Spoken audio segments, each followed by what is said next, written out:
Hello, Cody Wiles and Brendan Stewart here today, and we're going to be taking a look at some of the options at ninth overall for the Toronto Raptors in the 2025 NBA draft. Before we get into that, Brendan, how are you, man? It's been like what, a month and a half, 2 months since we talked?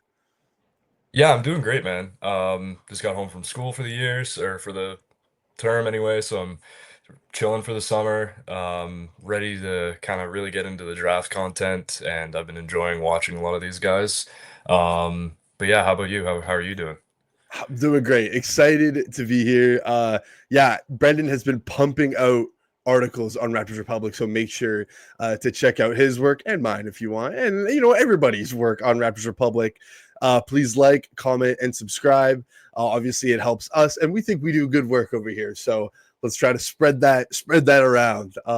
Okay, we are going to to get in depth on a plethora of guys today.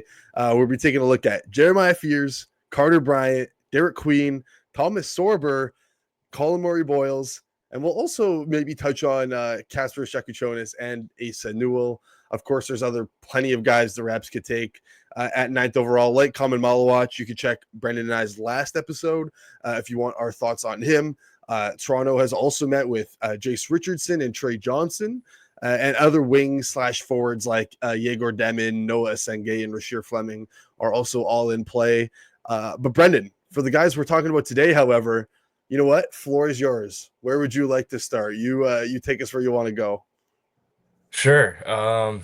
You know what? Let's start off with a guy who I think would probably be my most preferred pick here, but I'm a little hesitant to say that it'll actually happen, and that's Jeremiah Fears.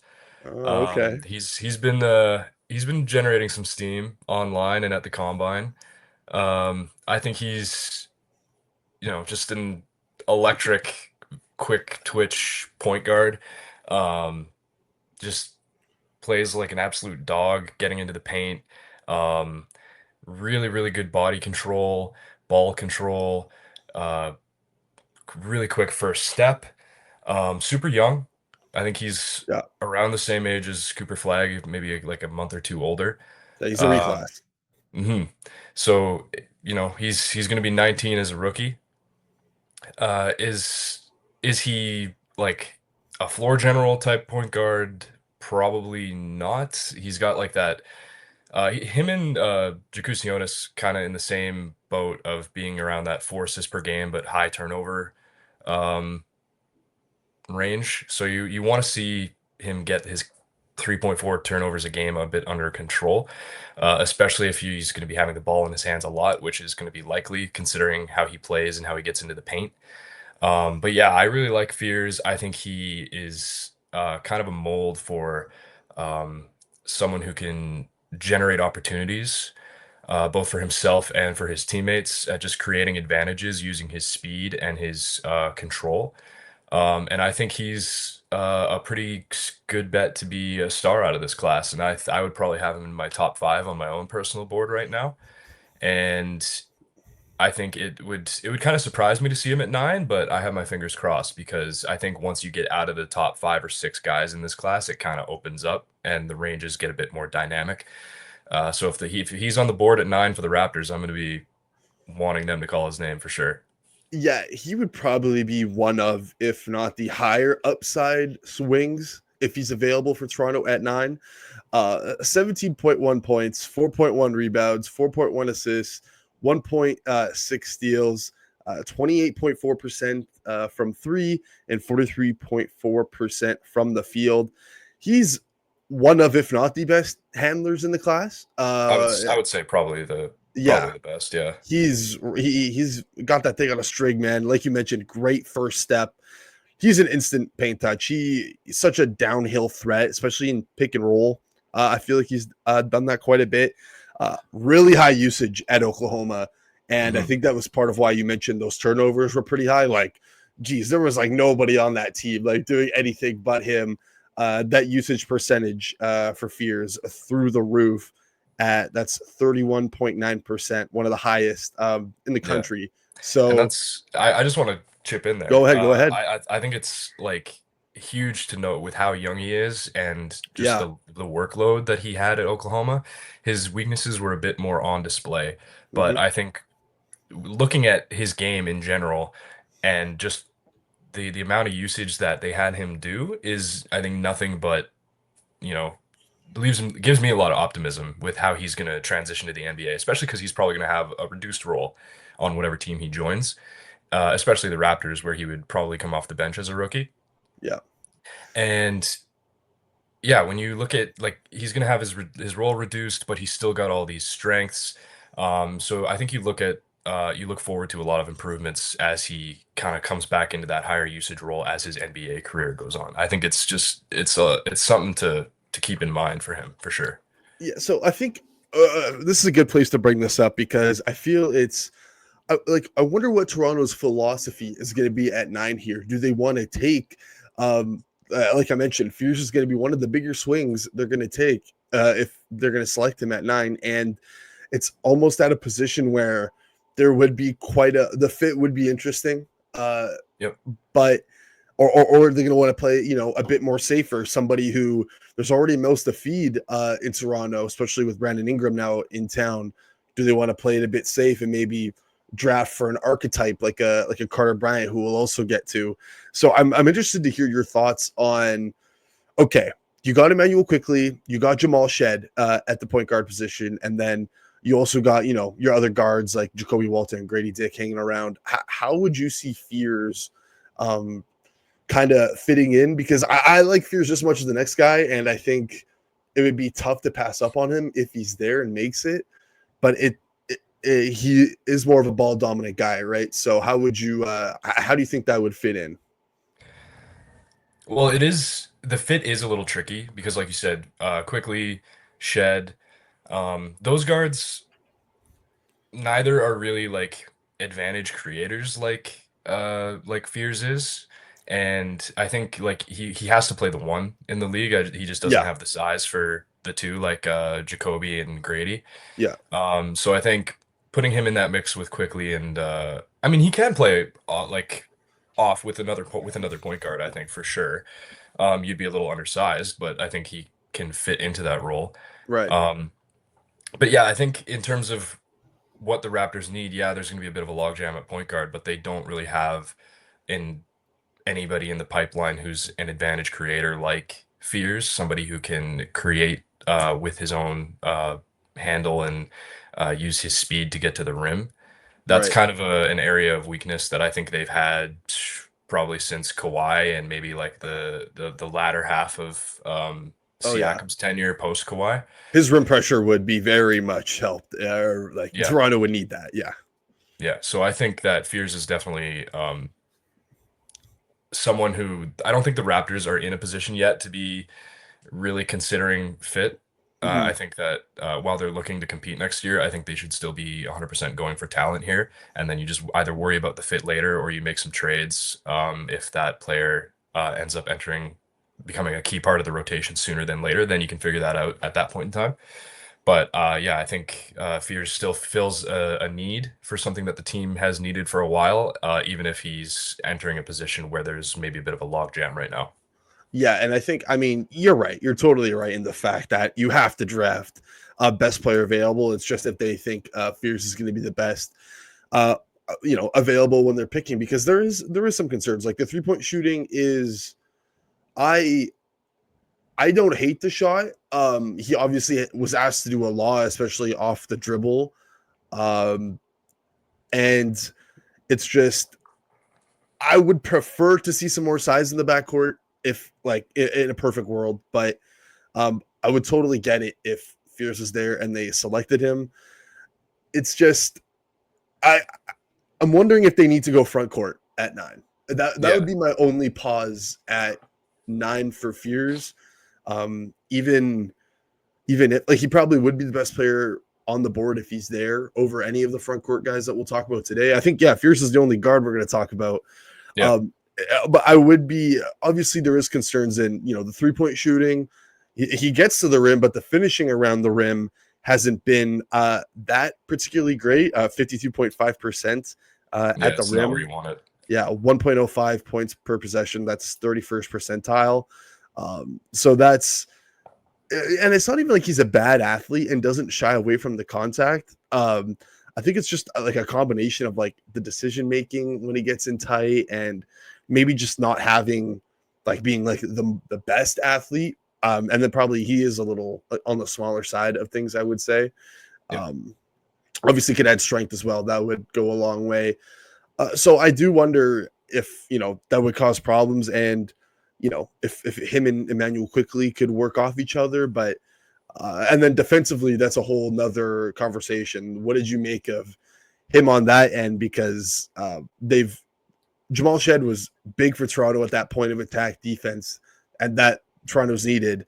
I think there's upside there, but it wasn't necessarily pretty at Oklahoma. Yeah, I'm kind of in the same boat. You're not drafting him for his defense, nor would I expect him to be somebody, especially at his size, both height and weight, to be someone who's a real defensive pest or presence. I think that ideally you want him in a position where he can hold his own. And I think that given a few years of development, he might be able to get there. I'm not optimistic that that'll be quick. But he's got pretty solid speed. Um, that's mostly where I'm seeing upside with him, Yeah, but it's I mean, it's something that he definitely has to work on. I think the team drafting him though is going to be mostly looking for his skills offensively, yeah. and you just kind of have to either surround him with some good defenders or hope he takes some strides and at least learning to use his hands, maybe become more of a help defender down the line. I mean, yeah, he there was a lot of inconsistent effort and engagement on that Mhm. end. Gave up advantages at the POA. Screen Nev could obviously improve. Didn't stay attached or give multiple efforts. And at his size, um, that is becomes more of a concern. And then yeah, more strength to handle bigger players. And like you said, I think he's solid laterally. Laterally, he's not afraid physically. And he hands dudes when he's locked in, but um, Yeah.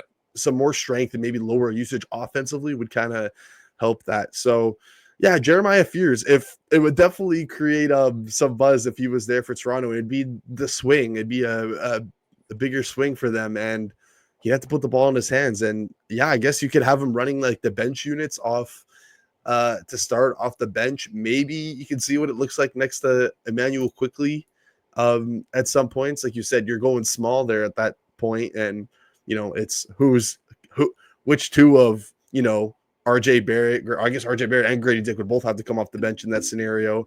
But Hmm. really interesting if it was going to be Fears. He's Okay. he's a long-term guy. You're looking maybe Yeah. 5 years down the line before you have him like being a true like this is your point guard. I think that you bring him along slowly, and then after once you're on his second contract is when things start to get interesting. But he's definitely an upside guy, and Yeah. got to be patient with him, I think. And I feel like you've been pretty negative because there is a bunch to work with, like the handle, the Oh yeah. creativity, the playmaking upside. His P&R play and the shot making upside in that is it's really good. Like, and Toronto would Mhm. love that. And then obviously the driving and the rim pressure were really good as well for Fears. Okay. The rest of the guys, front court guys, wings and front court guys. So let's move. I thought you were going to want it to start with Thomas Sorber. Offline, Brendan was has been really high on Thomas Sorber. So I'll let you take the floor on Sorber here. Sure. Let me get Sorber's profile up here. Yeah, while you do that, I can lay out I'll lay out the counting stats just to give everybody a brief introduction to Thomas Sorber. 14 and a half points, 8.5 rebounds, 2.5 assists, 1.5 steals, 2.0 blocks, and 53.2% from the field. Not much of a 3-point shooter last year at 16.2%. Not gonna lie, when you mentioned Sorber to me, I wasn't the most high on him, and then dug into a bit more and got a bit deeper into him. And I actually I see where you're coming from, 100%. So lay it out. Sure. So if the Raptors want to go with a big man at 9, I think Thomas Sorber's the guy. I don't think it would be a reach to take him at 9. I'm If all the probably going to bigs are end up. available, you would take Sorber. I would take Sorber. Okay. I would take him over Queen. I'd take him over Malawak. I'd take him over. Uh, it's a conversation with Asa Newell, but that becomes more of a fit question, and I'm just going probably purely based on how I think development would go with the Raptors. I think Sorber's might be a safer play, just because Asa kind of creates a bit of a might create a bit of a logjam in your front court. But Sorber, I really like players who can do a lot of things and do a lot of things well.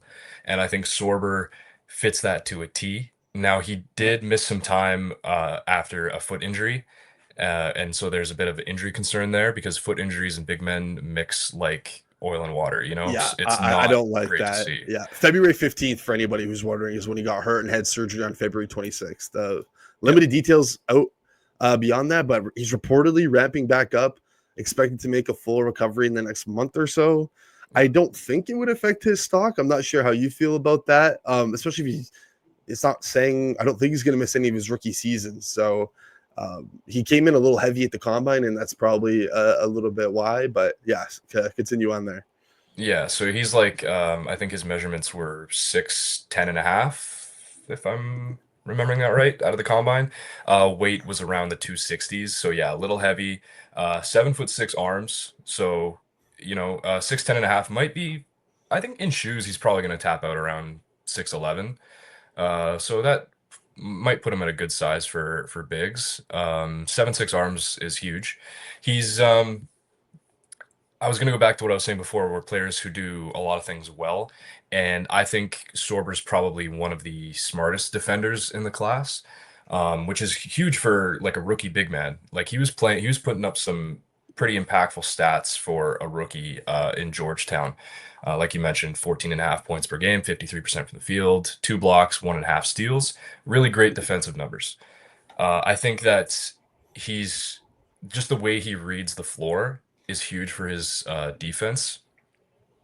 Yeah. And not only defensively, he's also a pretty good playmaker. He has some passes that look like almost I'm not drawing comparisons to Jokic, but like some really quick twitch, just like knows where the ball is going to go.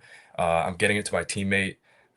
Some fantastic like off the like one hand off the dribble passes. Like he has a pretty varied repertoire. And yeah, like you mentioned, not much of a shooter. I don't think he will be a shooter. He takes kind of more attempts um, than someone like Malawash. I think he's He has the about one. confidence, man. He Yeah. has confidence, and he's sunk a few.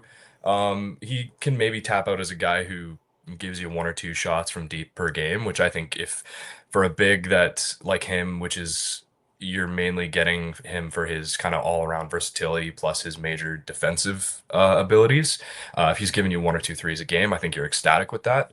Hmm. Um, and yeah, like I mentioned, he's maybe a little bit undersized. I think he plays bigger than he is. Yeah. So He's I have. not. Oh no, Uh, go ahead. sorry, I was gonna say I wanted to bring up the measurements because I have them right in front of Yep. me, and his measurements are damn near pretty close to Anthony Davis. Just for anybody wondering, so Sober measured in so barefoot 6'9" and a quarter. Mm, Yeah, a little bit smaller than you had mentioned earlier, 6'9" and a quarter, and then yeah, that 7'6" wingspan would be the 12th highest in the NBA. It will be the 12th highest in the NBA. He'll be tied with Chet, Holmgren, and Porzingis. So just extremely long arms. Of course, those guys are over 7 foot. And then yeah, he measured like 260 pounds. He came in yep. at, and then he has a 9'1" standing reach. So and then if you compare that to AD, they were the same height.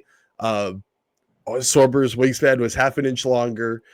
He came in 40 pounds heavier, and then yeah, had a 1 inch higher or a quarter or 1 inch higher standing reach, something like that. Yep. Standing reach was a bit bigger. So a lot of AD measurements. Take that with what you will, but that's what he measured in at. And I like how you mentioned plays bigger than he really does, because when he's guarding post, like when he's guarding in the post, man, he just shoots those arms straight up, and he takes up a lot of space that way. Mhm. And I guess I would. it's he impressed me, man. I didn't think he would be impressing me that much the more I watched. Obviously the foot scares me a little bit. Yeah. But yeah, he's got lots of stuff. I liked how you touched on the passing because he's to me he was an impressive connective passer as a center. Yep. Uh, he probably doesn't evolve into a true hub, but he'll keep the offense flowing. He can fit into what Toronto wants to do with quick decisions. He makes good decisions. He makes the basic reads well. I think he's a natural in DHOs. He had a 15.6 assist percentage and first round picks with assist percentage of 15 plus and or 6-9 plus. It was 13 guys, and featuring on that list was Scotty Barnes and Kelly Olynyk. So guys the Raptors have had in before. Yeah, overall he's a good ball mover, flows well in ball screens, and there's some upside as a short role decision maker, like you mentioned, because I think he makes some quick decisions, like you said. So lots to work with Sorber, and I think when you're talking about the bigs, stylistically, I think he would fit the best in what Darko is looking for. Yeah, and I think that there's a lot of dialogue around what's a Masai pick and what's a typical Raptors pick, and people have kind of gone to Malawash for that reason. He's long, he's newer to playing basketball, but I think Sorber fits that to a T as well. If you look at their like recent draft history, they like guys who can do a lot of things. They like guys who are aware and can be connective on an offense. Like I don't think in their last five, like I'm thinking like post Kawhi of the draft picks they've made, I don't think anyone's really been a poor ball mover or just a complete ball stopper. If Yeah. I'm forgetting any names, correct me, but I don't, nobody comes to mind of the players that they go after who really fit that criteria. So Mm-hmm. I think when you look at Sorber, someone who can be very much a defensive anchor, someone who can also, like you mentioned, be a connective passer, and he won't burn you on offense by just being like a run and dunk big. He can do a lot of things well to keep the offense flowing. I think he very much fits in the definition of a typical Masai pick or a Yeah. Raptors pick, and I think his fit in Toronto is great because of that, because you can really play him in a bunch of different lineups, and he can develop into someone who you can really rely on the defensive end. Yeah. He has a little skill, which Toronto likes. He has the length. Toronto likes that. And they need a 5, and he can potentially shoot it. But not to be understated, which I feel like it has been, he is one of the most impactful defenders in the class. Like you Yep. would be drafting him for his defensive acumen and what he brings. Georgetown allowed 92 points per 100 possessions with him on the floor, 26 points less with him off. That's some of the best difference in the country. Really good rim protector, good positioning, good timing, great use of length. Like he has the length, and then he knows how to use it as well. Like he Yeah. is very it's just in every passing lane, man. When it gets down low, team shot 57% at the rim with him on the floor. That's 89th percentile. 68.5% with him off. A minus 11.5 difference there. That's 99th percentile. So, Hmm. and then when you're comparing it to other bigs in this class, like team shot 57% at the rim with Sorber, like I just mentioned. Malawash was 53.6. CMB was 63.3%. Queen was 59.9. And then their differences when they were taken off the floor were not as large as Thomas Sorber. So he's more mobile than switchable. I don't think he's like a scheme limiter in any way, but I don't think I would love him like switching out onto guards consistently. I think he's going to be, like you mentioned, more of that like anchor, like drop in PNR big. But I think he can play to the level to some degree, and I think he can do that. It's just what's that going to look like at the NBA level? I don't know. But I think yeah, he's primarily going to be a drop. And then one more thing I wanted to mention, he has like an intriguing like face up game, man. Like he does a little thing in the mid range where it's like, oh, there's some more flashes of like some upside and skill there. Yeah, I agree with you. I think like that's another point of optimism where you think, oh, maybe he can pull this out and become a bit more of a shooter, because his face-up game is something that impressed me, considering, a lot of these defensive-minded bigs don't really have that in their bag, and the ones Yeah. that do, you usually hear a lot more buzz about. Hmm. So it's kind of a little bit of a hidden part of Sorber's game. And I wanted to touch on his, you mentioned his lateral ability and switching on to guards. I'm pretty impressed with his lateral quickness. I think Okay. that's a real positive. I agree with you that it's not like you don't want him switching consistently. I think Yeah. that obviously I think he needs to lose a bit of weight too, just to Yeah. get a little bit quicker. I think that'll come because I think some of the weight gain was because of the foot injury. So I'm Hmm. not too concerned about that because he is a bit of a workhorse, and I think he has the effort to really make improvements there. Um, but yeah, his mobility for his size, I think, is really good and should help his ceiling as a defender for sure. Okay, cool. Let's keep it chugging. Yeah, Brendan, big fan of Thomas Sorber. I've come around on Thomas Sorber. I feel like 9 would be a little early for him. But if Toronto just thinks he's going to be the best fit in their north of the border, then yeah, by all means. But let's keep chugging along with the bigs we're going to talk about today. Derik Queen, who, based on conversations with you, I feel like we're both coming. Um, okay, well, I'm coming across a little lower on him as a fit in Toronto, maybe not as a player. How do you feel about Mr. Queen? I thought I would like him a lot more than I did. I And this thought is just he's in general, hey, not as just in gotcha. general. Like I thought when I went in to do more like deep dive on him, it was a lot of like, okay, yeah, he's obviously very skilled offensively. I Yeah. think I think he's gonna have a long career. I'm trying to find what I wrote about him. But like he is one of those players where I think he has to get in a really good situation. Yes, I totally Um, agree. because he's got amazing hands, amazing touch. He's a playmaker, like a several degrees higher than Sorber, and we just praised his playmaking as being very good for a big. I think Queen is clearly above that. Yeah. Um, like he's drawn comparisons to Sabonis, to like I don't know. Jokic. I've seen I've someone say seen like yeah Jokic. I've seen someone say like Thad Young, kind of that kind of mold. yeah. But I think that's defensively there are problems. I would say I don't have a lot of optimism for him as a defender.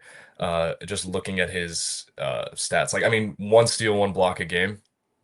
Yeah. Uh, in about 30 minutes for Maryland. I think his defensive impact is definitely lower than where you'd want it to be. He did play with another big man at Maryland, and I think that kind of hid some of his weaknesses. And I think if he comes to Toronto, that would be likely the type of lineups you'd have to play him in, or else you're kind of risking exposing your whole uh, paint, pretty much. Yeah. So playing him beside someone like Jakob I could see the versatility in that on offense, given that both of them are very much like Pirtle's a good connective big, and Queen is a passing outlet in and of himself. So I think that the opportunity there for varied plays and kind of unique, just table setters, I guess, Yeah. in two bigs that can pass like that is pretty huge. Um, Again, the touch is massive. Yes. His he shot 55.8% inside the arc, but at the rim 68%. Um, he did have a lot of long twos, which I think is great because you can kind of project that into becoming more of a shooting big down the line, which I think is you take that combined with his passing game, and I think people are looking at him as just like a kind of a Boogie Cousins type player down the line. And I think he even, oh, maybe I'm wrong. Maybe I'm thinking of Sorber. Yeah, his wingspan did not come out great. Like he's a 6'10" big with about a 7 foot, I think 7.5, 7 foot, half an inch wingspan. Um, It's hard to say that. Hey, like Yeah. I got messed up earlier. 7.7, Yeah, 0.5. yeah. And so that's a little concerning if you expect the defensive ability to come along. Hmm. Um, I'm not crazy about it. I think the fit in Toronto, again, like I said, is a little rough because I think you do have to play him with another defensive-minded big, and I think if you just put him in as the five and have like Scotty at the four, that's not going to be great for your paint defense. As good as Scotty is as a perimeter defender, you can't rely on him to really clean up the paint like that. Yeah. But yeah, I do love him as an offensive big. I love my skilled bigs. Um, but it's just a lot of questions on defense where I would question taking him at nine. Because again, I think he has to really play in some perfect situations to really maximize his utility on the floor. He's just a tweener, Yeah. and with some really eye-popping skills. So he's such a unique prospect. Like it's really hard to kind of nail down what he's gonna be. I like him as a player, but I think you hit the nail on the head right at the top when you were like he needs a situation. Like why, if you're Toronto, why draft Queen unless you're not planning to let him have the ball in his hands and let him do his thing, because that's what's going to maximize. That's why you'd be taking him. You got to have a plan in place. Like Washington at 6 for me is a potential outcome. That might be a little high for you. I think that's fine. Mhm. And I think like he would fit really well in there. Like they need somebody who could do some things like that. Like he has some of the best creation upside in the class in general, regardless of position. And then next to Alex Sarr there, that'd be really good. In Toronto, yeah, it's just like I said, as a tweener, he lacks the rim protection, the size, the verticality. Offensively, it's like I guess he does do things that Darko would love, but it's just I think it'd be a logjam, and you wouldn't be able to get the most out of him. Yeah. He lacks the vertical spacing and screening that I would like. Um, Out of a big man. And then if you're planning on playing him at the four, uh, matchup, he lacks the matchup versatility on defense. He is a solid mover, but again, he's a non-shooter for the most part. You would need lineups with like, yeah, like you would need shooting all around him pretty much. Hmm. Uh, it would be really interesting in Toronto. Like he'd be so fascinating to cover with the Raptors and what the plan would be. But hey, Toronto needs a longer term guy at 5. So maybe, and he brings some serious skill. He can do the playmaking hub stuff that Toronto loves with their bigs and what Pirtle brings. And he's probably going to be a better hub guy than Pirtle. So um, yeah, it's just the limited 3-point shooting, the limited rim protection are kind of what turned me off with him in Toronto specifically, even though I love the player. Yeah, I think I'm in the same boat. Queen is probably just looking at the talent that's likely to be available at Toronto's pick. I think Queen's probably on my short list, but I don't Yeah. think I would make him my first or second choice at all. If they do pick him, I won't complain, just because I think that skilled bigs are, like you said, very fun to watch and fun to cover.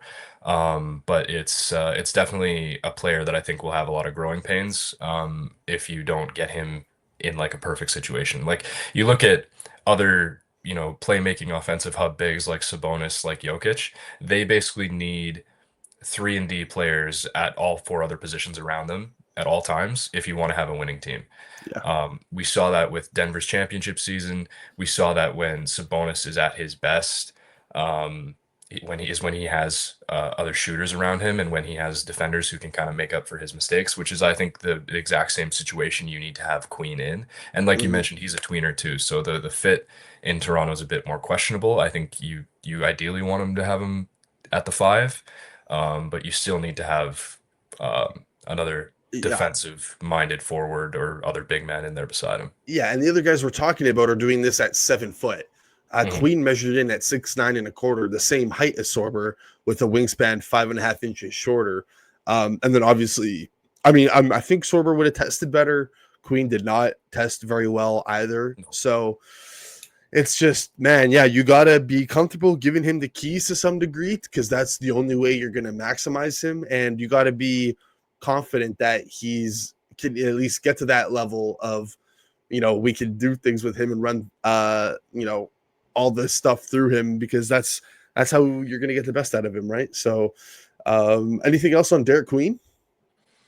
No, yeah, it's a confusing player that I really want to like. Yeah. And do like him a lot on offense, but the defense is just kind of holding me back a bit. Yeah, and to be honest, I'm still working through the fit. Like in Toronto, like it's such a complicated puzzle, because especially when you're projecting anybody come on the Raptors in general, like especially when you don't know how BI is going to look, Yeah. and what that's going to look like. So there's a lot of things to consider.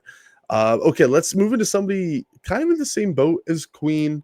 Not in the same boat, but as in more so really good on one side of the ball and maybe not quite the best on the other. Collin Murray-Boyles, um, a really popular name at 9 right now for the Toronto. I think Jonathan Givony in his last two mocks has had CMB go to Toronto at 9. How are we feeling about Mr. Collin Murray-Boyles, the only sophomore we're talking about today? Sure. I liked him a lot last year. I think he probably would have been a lottery pick in last year's class if he stayed in. Yeah. But credit to him, he went back, performed pretty well. At South Carolina, the 16.8 points on 63% true shooting, something like that. Um, he had uh he kind of reminds me of like Florida State Scotty Barnes a little bit. In that he's not that their games are similar, but like very good defender. Um, a bit of a like positive playmaker with Mhm. his well positive. He has a neutral assist turnover ratio. You could see Uh, it though. you can see it. Like he has good sense with his passing. Um, he's got good vision. Yeah, I think you mentioned not like as Queen is good on offense and not good on defense, kind of the same applies to Yeah, yeah. CMB, where CMB is not giving you shooting. He's pretty Not at all. much like a roller, gets to the rim. What else do I got on him here? So it's interesting with CMB because he measured in Yeah. a bit smaller than I wanted him to. Mhm. Let me pull it up here. He measured in at 6'6.5", and I mean, again, he's sort of like another tweener. Like, is he? I think he's just too small to play the 5. Like, I Oh just yeah. think he's. But that wingspan again, nearly a 7'1" wingspan. So that's really intriguing. But in general, he's like probably one of the most impactful defenders in the class, if not the. He probably is the most impactful defender. Like he Mhm. is nasty on that end, man. He's so physical, so long, excellent awareness as a help defender, um, great hands. He's strong. He's not like your traditional like rim protector and big guy like that, but he can get up and protect the rim to some degree. Um, Great positioning. Team was a plus 18.3 in net rating with him on, which is really good. He can switch. I think he moves really well, which he better at 6'6.5". Um, he he doesn't have like the dimensions or verticality to be an NBA, traditional anchor, but he's super versatile. And I think that's what would be interesting Toronto is that he could drop and still do it effectively. He's a Swiss Army knife in terms of scheme and versatility, especially if you want him to switch and do all that. Like he's so physical, he absorbs contact well, great execution on hard hedges, anything you want to do really. He is great. He can defend in the post well, allowed just 36.4% on post ups. Like the defense is obviously why you would be drafting him. It's just in Toronto specifically. I've come around on him. At first I was like, I'm not sure. I've come around on him a bit more in Toronto, but it's like, okay, you already have a Jonathan Mobo, and Mhm. obviously you have Scotty. It's like, is that going to be the front court of the future? Is that what they're going to commit to? Is Jonathan Mobo and CMB as your backup, sort of undersized, fly around, let's be physical, athletic on defense. I'm not sure if there's too much skill overlap there. I think there kind of is. Now again, I think that CMB does like can fit in that Raptors pick, Yeah, given his he definitely would. Yeah, his defensive ability, his intelligence, his quick hands, his playmaking ability. I grow concerned with the shot because again, I don't see him becoming a shooter. So if you get him in there like you're talking about and you want to commit to this front court in the future with like Mobo, CMB, that's a lot of defense and some connective guys, but you're not getting any shooting there. And I think that CMB's ceiling is very much defined by his shooting because he's going to come in as a really good defender, which is great because rookies often struggle there, but I think he's not going to have too much trouble being a good defender right away. Um, but if he doesn't add a shot, you have just a guy who can be a defensive presence for you. And that's where I grow a little wary yeah, of picking him at 9, especially in Toronto where, if your focus is Scotty Barnes, you need to be getting guys who can shoot around him. Because, yes, yes, as much as good as Scotty is, he's still also a developing shooter in his own right. And I wouldn't feel comfortable putting him in the conversation of a shooter in general just yet. But the more shooters you have around him, the easier his life becomes. And so if you have CMB there, who again, great defensive player, is he going to be giving you anything on offense? And I think that's where your questions of fit come into play. And I don't really think it's that clean in Toronto. But yeah. it's something that you got to keep in mind when you're drafting him. Yeah, I mean the archetype of players they've been taking the last couple of drafts, and Grady Dick and Jacoby Walter have signaled. I think they understand what they need. But yeah, for CMB as he's a non-shooting threat. In his freshman season, he didn't hit a three. He was 0 for 5. And then last year there was improvement. 26.5%, 9 of 34. He shot 70% from the free throw line though on nearly 200 attempts. I think he has good balance on the shot. I guess there could be a much worse starting point to coming into the league, Yep. but yeah, I don't love it. I don't love it. I don't know if he'll be able to be able to do that. And then for his overall offensive impact, if I don't think he's going to shoot it, a lot of his offensive points came from posting up, and that is not going to fly in the No. NBA. So It's um, yeah, not often that a 6'7" post up player is going to be very successful for your offense. Yeah, yeah, he's like, and then also not being a great vertical athlete. Mm. He is capable, like I mentioned, he can finish above the rim. He can protect the rim to some degree, but obviously not the greatest in that sense, but is capable. Um, I will say there is one thing I found offensively for him is like he can play in that sort of dunker and as like a cutter. He shot 71.2% as a cutter, 52 attempts there. And then 50.9%, 27 to 53 as a P&R roll man. Mhm. So obviously, like I just mentioned, he's not going to post up as much in the NBA, but um, he can score quickly inside. And if he can kind of find his way and pick his spots while being a connective passer and not necessarily stopping the flow of the offense, and then maybe the shot comes around. Like I guess that's the role. Like I think that's the most you can project for him offensively right now. You just gotta pray and hope that he's just that disgusting on defense, which I do think he is, to make up for everything else. But yeah, like you mentioned, in Toronto Yeah. specifically, it would be. It's I don't know. Yeah, like is that what Toronto needs? And I always say pick best player available over fit, but I think when you get into this part in the draft, like mentioned before, how Yeah. once you're out of the top 5, the ranges kind of fly open, and there's really any combination of players that I think could go fill out the rest of the lottery. You have to look at, yes, he's a good player. Can we maximize his potential with what we want to do? Mhm. And that's when you have to consider fit a little bit because I think if again focusing on Scotty Barnes, I don't think the fit with CMB is that clean, and that's where I would probably look elsewhere with at number 9. Yeah. All right. Well, looking elsewhere, right to Carter Bryant, the wing out of Arizona. Interesting player as well, because he, when you're talking about his low of usage and his low of minutes per game, like this is about as low you can go for someone you're considering taking in the lottery.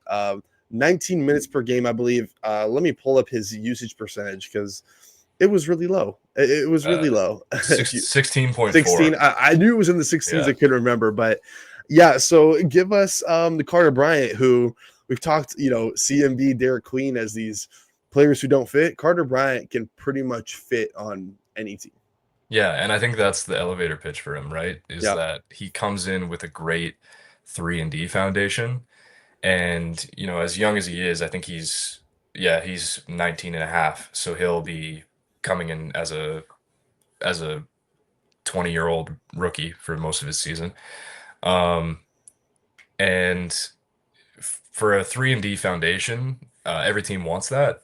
And he's uh, long. He's got bendy arms, like he's 6'7", 7-foot wingspan. So kind of similar OG Anunoby type frame, Mm-hmm. not as stocky, not as built, but He has a frame to add. He's strong right he now, and I think he yeah, can add more.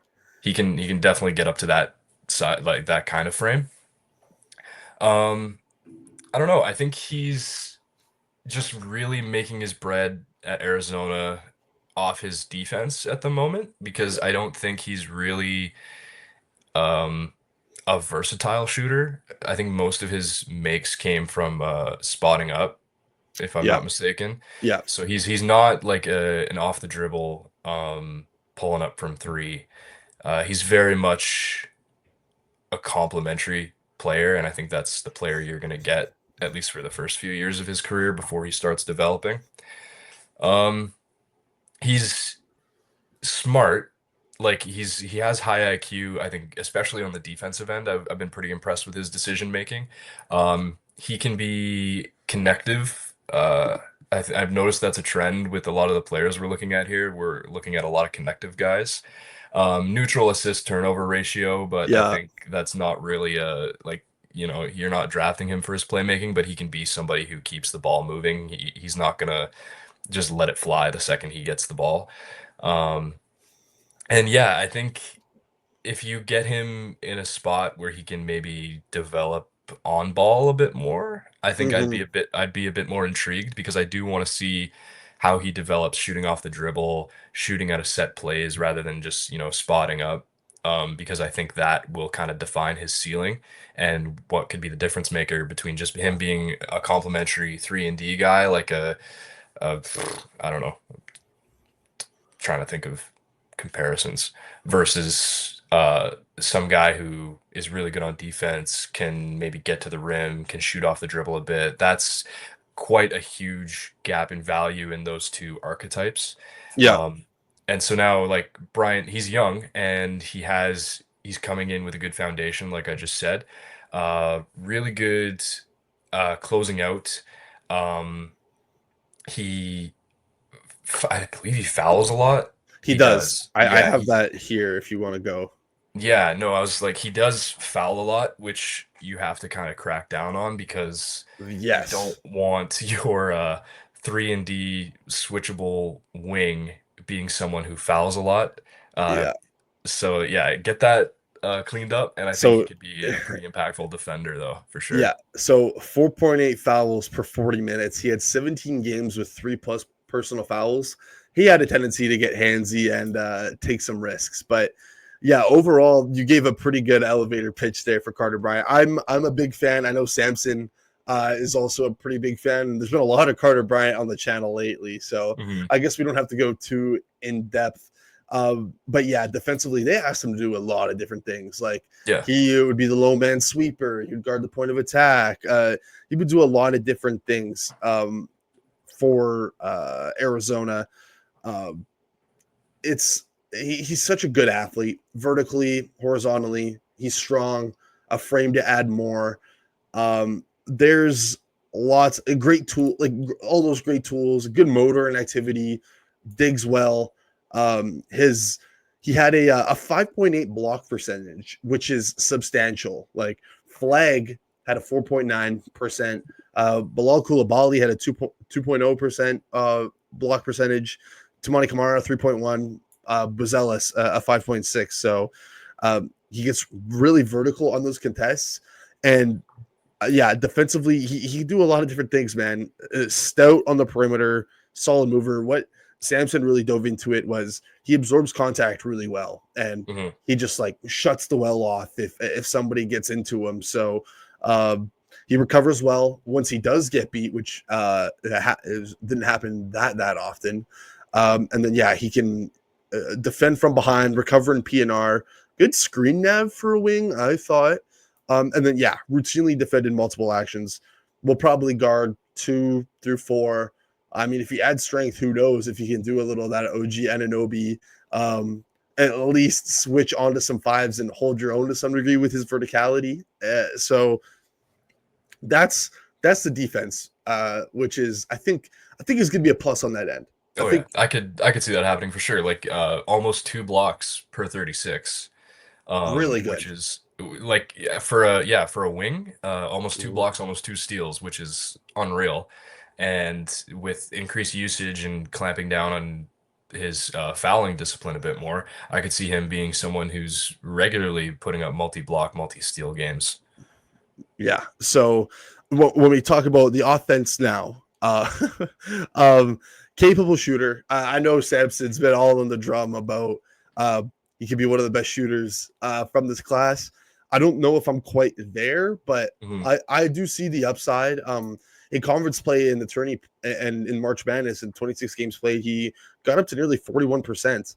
And then he also shot 36% on his catch and shoot threes. Unguarded was 45.5%. Solid balance and footwork. I think he could speed up his release. I think he like might have to get to the level that Samson's been harping on. But and like you mentioned, he's a stationary threat. Yeah. That's think Ochai Agbaji Raps fans for the 3-point shooting you're kind of getting with him, not like a Grady Dick. So not much movement at all. Maybe there's a little more to be untapped there with more minutes and maybe like actions for him. He didn't even really get the opportunity. Mhm. So and then yeah, like you mentioned, neutral turnover or neutral assist to turnover ratio, 36 assists, 37 turnovers, limited responsibility there, but there's flashes of him like reading the floor and making some like really nice strong passes. So I think he's not going to burn you there, but I think there's some more upside. Um, it's just he's not. There's no self creation really. There's no handle. I No. think that's where he hasn't done much beyond finishing plays. Nearly 76% of his rim attempts and 92% of his threes were assisted, which is an unbelievably high mark. And then it's just can he punish teams off closeouts, which Yeah. is something that we'll have to see. But yeah, it's like at 9, are you drafting an archetype for somebody that will theoretically fit in Toronto and can provide some vertical spacing that Toronto needs? Maybe not necessarily from you would think it'd become the big position, but Carter Bryant, he's a lob threat, man. So Yeah. he could provide some vertical spacing there. He could Almost guard 40-inch vertical, which is wild. and he's a really good athlete. Yeah. He'd be one of the best athletes on Toronto. He defend the perimeter at point of attack for Toronto who needs it.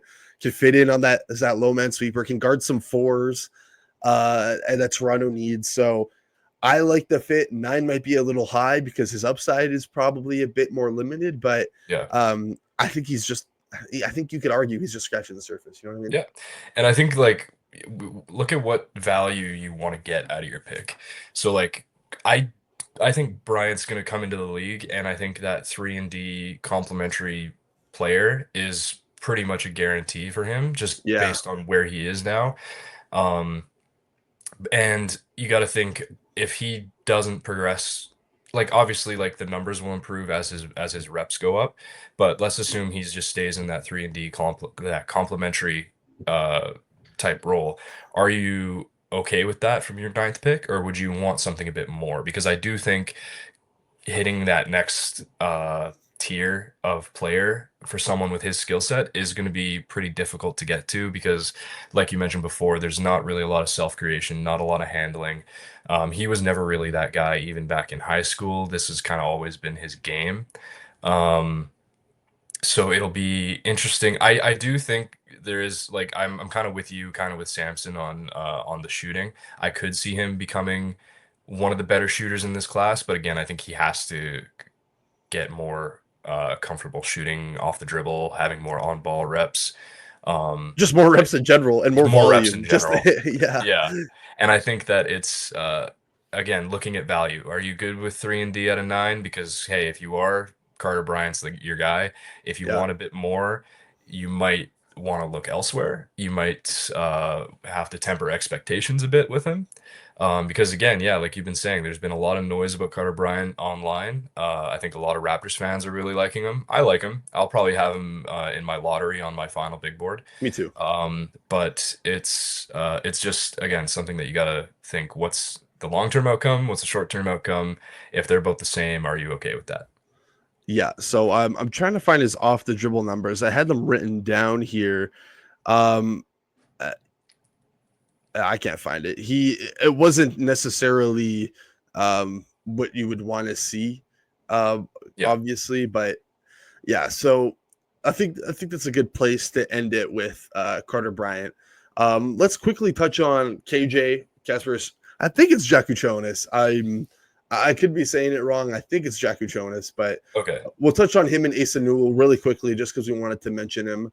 KJ, 15 points, 5.5 rebounds, 4.5 assists, nearly a steal per game. And then he shot nearly 32% from three and 44% overall from the field. What do you make of KJ? Really good playmaker, floor general. That's pretty much what you're getting out of him. Started off the season super hot from three. It was looking like he was going to be one of the best shooters in the class. As the season went on, he had an injury, comes back, doesn't really put up the same shooting numbers. So I think you want the shooting to improve a bit there.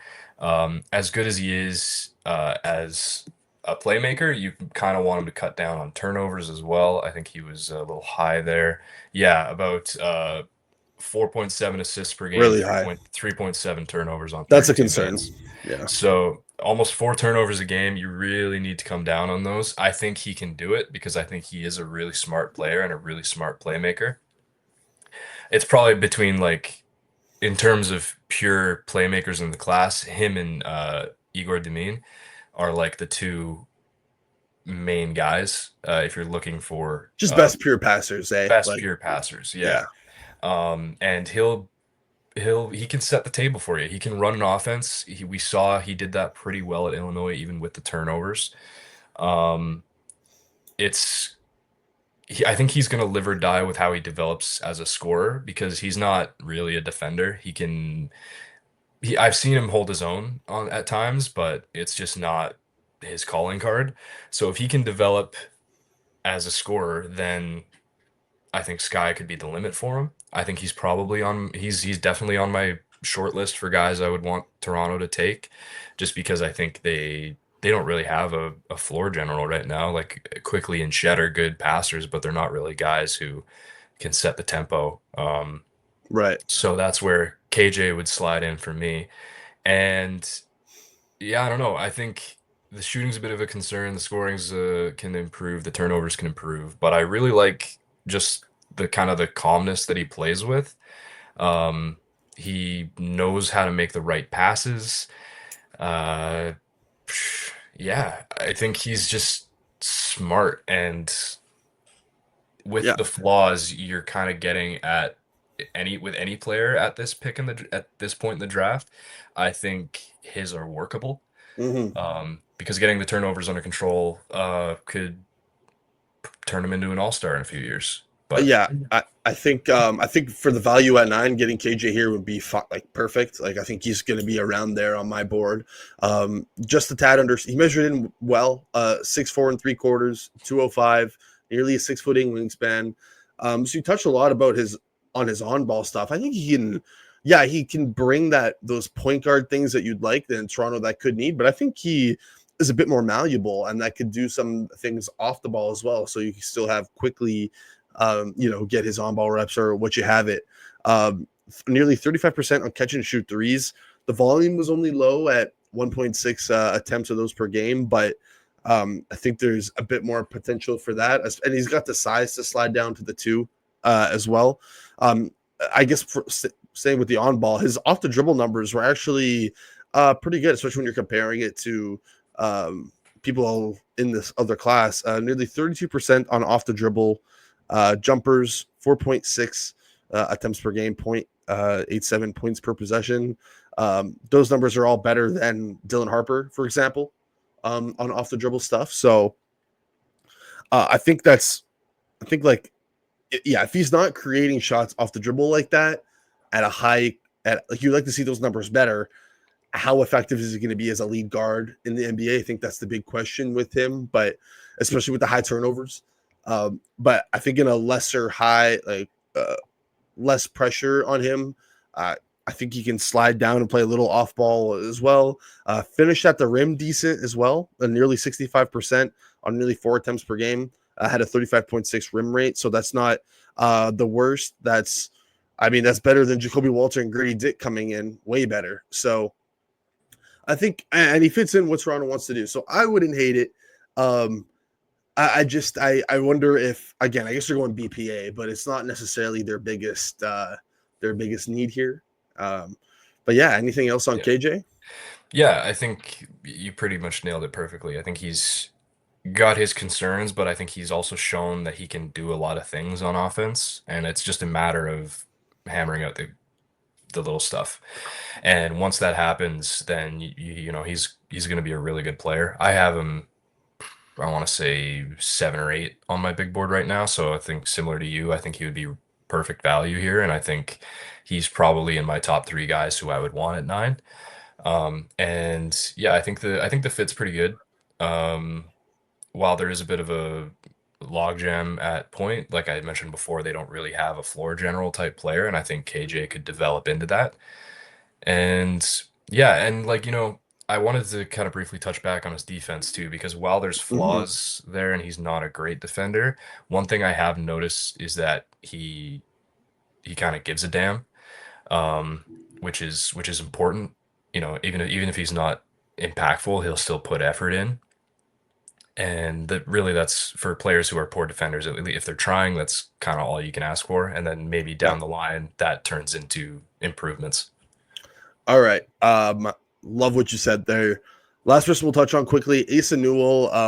Overall, somebody that I thought should be getting more hype than he is. I think I'm higher. I think we're both higher on him than the general media is suggesting. 15.5 points, 6.9 rebounds, nearly an assist a game, a steal and a block per game.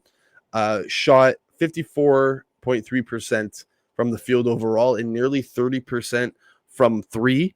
I think the biggest thing with him, I really like him as a player. I think you have to buy the shot, and I buy the shot. He has a way better starting place than a lot of players we talked about today. I can tell you that.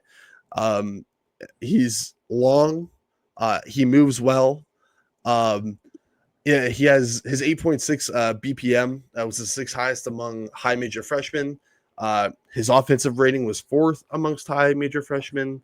And his true shooting at just over 61% was 6th highest amongst a high major freshman. So didn't necessarily protect the rim to what I would have liked. Nearly 60% field goal percentage at the rim allowed. The team was actually better at protecting the rim with him off, only by 1.5%, but still something worth of noting. And if you're comparing the rim protection numbers to some second-round bigs, or I guess maybe late first-round bigs now with their value in Maxime Reynaud and Ryan Kalkbrenner, Newell was 60% field goal at the rim. Reynaud was 62%, and Kalkbrenner was 58.8% field goal allowed at the rim. So just to give some context to those numbers. What do you think of Asa? Because I think he can be, if the shot comes around, which it's not as far away as I've seen people say it is, I think he could be this super versatile front court player who is like a super role player kind of. Yeah, I think I'm in the same boat as you. I think I am a little surprised that he's not getting a bit more buzz, like in those top 10 conversations. Like you hear a lot of talk about Derik Queen, and I think Newell's right there as a prospect as well, kind of in that same, not as offensively skilled, but Yeah, just versatile, and he can do a lot of things well. I know you mentioned the rim protection wasn't great. He kind of plays defense more like a wing, which is you're kind of in tweener territory here, and I think that's kind of in line with his measurements. yeah. So that's the fit makes it a little concerning with Toronto specifically because I think he is at the next level going to pretty much be a pure four. I don't I think think, he has to. yeah, I don't think you can really run him at the five unless you're going like super tiny lineups. Um, I think that someone mentioned Jeff Green, and now I can't get that comp out of my head. Hmm. You just get like an energy for like one thing about Asa is he's everywhere. He runs. Yeah. He's always a like lurking weak side. Even though if he's not like a pure rim protector, he'll get those weak side blocks. He rebounds like a motherfucker. Like it's uh There's a yeah, lot of positives with him, and I, it's everything is he really gives a damn, and I think that with how he moves and he has good instincts both defensively, rebounding. Um, he doesn't really like roll or cut all that effectively, I found when watching him. Um, and he's more of like a pick and pop type guy, which I think is valuable for like a player his size. But you obviously want him to develop that yeah, kind of familiarity with running the two-man game, especially in Toronto. yeah, Um, but I think for a guy who's as tweener as he is, being an energy forward who can give you good offense, give you good defensive minutes, lots of hustle, lots of energy. I think that's pretty good value at the latter half of the top 10 here. And I think that he's, again, the fit's not so clean in Toronto, but it's, if you're looking at talent, I think Newell's got it in spades, and I think he'll be a pretty successful player. yeah. It's funny because he only measured in a quarter inch shorter than Sorber and Queen at 6 foot Mhm. 9 on the dot. But like you said, he plays a bit smaller and he plays more like a four than a five man. That's why I brought up those. I should have gave more context when I brought up those rim protection numbers, but it was to say that I don't know if he can fully stand up at the five. Probably not. The wingspan measured in at 6'11" and a quarter, so not as necessarily long as you would like, even though it is a plus wingspan. Um, yeah, I mean, I guess I'm a bit higher on the fit in Toronto than you. I don't necessarily like if you're. I mean, I guess it's all about putting players around Scotty, Yeah. right? That I obviously probably isn't the cleanest in that scenario, but in a full team and what this team needs, I mean, they need size in the front court. He can provide that. I think he's going to have to see some minutes at the five. At least in Toronto, he would. Just based on who else is on the floor. I mean, they're comfortable running Jonathan Mobo at the five there. So I think Asa is capable of doing a little bit of that in Toronto. It's just a matter of, yeah, is he almost a jack of all trades and not really a master at any? What's really going to be his standout skill in the NBA? You would like to think it'd be him just flying around on defense. Let's hope that's the case if Toronto does take him. But I'm a bit high. I think, yeah, we're both a bit higher on him than the general media, I feel. I wouldn't mind if Toronto took him at 9. Mhm. I think that'd probably be a little high on my big board. I think I'm going to have him in the lottery, maybe not necessarily the top 10, but I wouldn't hate it.